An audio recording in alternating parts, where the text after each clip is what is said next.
আসসালামু আলাইকুম। আলহামদুলিল্লাহ আমরা আমাদের পুকুরে পাঙ্গাস মাছ ছাড়ার জন্য একটা প্ল্যান করছিলাম। এইটা আপনাদেরকে অনেক ভিডিওতে আমরা বলার চেষ্টা করছি যে পুকুরে এবার কিছু পাঙ্গাস মাছ আমরা ছাড়বো। যেহেতু আগে থেকেই প্ল্যান করা যে পাঙ্গাস মাছ ছাড়তে হবে, সেই জন্য আমাদেরকে যে মাছ দেয় গোপাল দা, ওনাকে আমি আগে থেকেই বলে রাখছিলাম যে কিছু পাঙ্গাস মাছ আমাকে দিবেন। তো উনি আসছিলেন টাকা নেওয়ার জন্য, আর এইদিকে ইমন আর ইমামুল ওরা কয়েকজনে মিলে আম নিয়ে আসছে, কাঁচা আম একেবারে। এখন তো সিজন নাই, সিজন তো একেবারেই শেষ।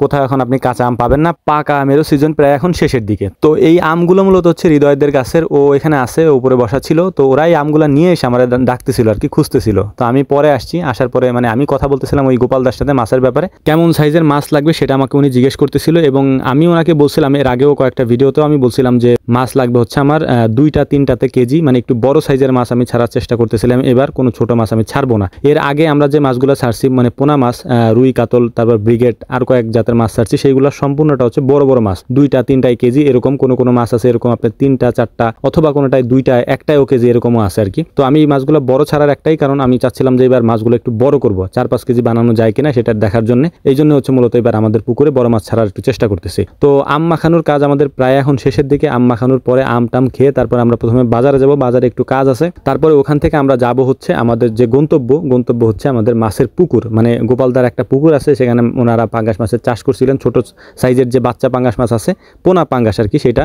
তো ওইখান থেকে মূলত আমরা পাঙ্গাস মাছ আনবো। তার আগে উনি বলছিলেন যে আপনি দেখে আসেন যে ওই সাইজ আপনার হবে কিনা, যদি হয় তাহলে আপনাকে এই পুকুর থেকে আমরা পাঙ্গাস মাছ দিব।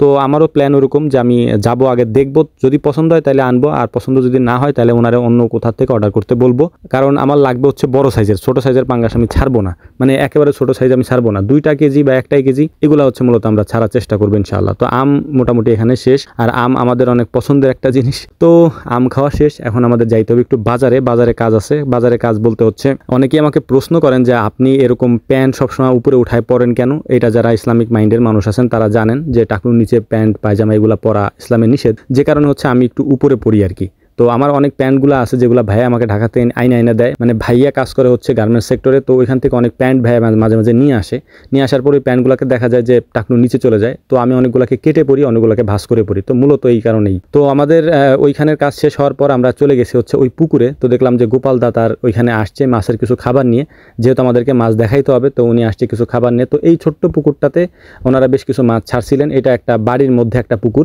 তো বাড়ির লোকজন এখানে গোসল টোসল করে, তার মধ্যেও ওনারা কয়েকটা মানে পাঙ্গাস মাছের কিছু মাছ ওনারা এখানে ছাড়ছে। তো দেখার চেষ্টা করতেছিলাম যে মাছের সাইজ কেমন। তো আমার দেখে মোটামুটি পছন্দ হয়েছে। আমি বললাম যে ঠিক আছে, তাহলে আমার এখান থেকেই পাঙ্গাস মাছগুলো আপনি দিয়েন। আর পাঙ্গাস মাছ ছাড়ার একটা উদ্দেশ্য হচ্ছে আমাদের যে মিশ্র মাছ চাষ, এই মাছের মধ্যে আমি কখনো পাঙ্গাস মাছ ছাড়ি নাই আগে পরে। আর মাছ যেহেতু খাওয়ার একটা ব্যাপার থাকে, অন্যান্য মাছ আমরা তেমন খাই না, মানে অল্প খাই আর কি। মাছ খাই ঠিক আছে, বাট তেমন একটা খাওয়া হয় না। পাঙ্গাস মাছ আমাদের অনেক ফেভারিট। এটা হয়তো অনেকের কাছে ভালো লাগে না, বাট আমাদের কাছে অনেক পাঙ্গাস মাছ ভালো লাগে, যে কারণে আমরা খাই। আর এই কারণেই মূলত হচ্ছে আমি পাঙ্গাস মাছগুলো ছাড়তেছি যাতে নিজেরা খাইতে পারি আর কি। তো এখানে খাবার দিয়ে দেখতেছিলাম যে মাছগুলোর সাইজ কেমন। মূলত সাইজ দেখলাম যে মোটামুটি আমি যেরকম বলছি 2-3টা এরকম কেজি, তো ওইরকমই আছে। আর পাঙ্গাস মাছের যে ফিডটা আছে, ফিড বলতে মাছের খাবারের ফিড যেগুলো আছে সেগুলাই উনি মূলত এখানে খাবার দেন। আর এই ছোট্ট পুকুরটা রাস্তার পাশেই, এখানেই হচ্ছে মাছ চাষের উনি সিস্টেম করছে। তো যাওয়ার পথে আমরা যে দোকান থেকে, আমার নানার দোকান থেকে, আমরা এখান থেকে নেই হচ্ছে আমাদের মাছের খাবার, তারপরে মানে গরুর খাবার, সমস্ত খাবারটা আমরা এখান থেকে নিই। তো নানা একটু আমাদের আপ্যায়ন করলেন, কিছু খাওয়াইলেন, খাওয়া দাওয়া করে এখান থেকে তারপর আমরা যাবো ইনশাআল্লাহ। আর মাছের যে ভিডিও আছে সেগুলো আপনাদেরকে দেওয়ার চেষ্টা করবো ইনশাআল্লাহ। আসসালামু আলাইকুম রহমতুল্লাহ।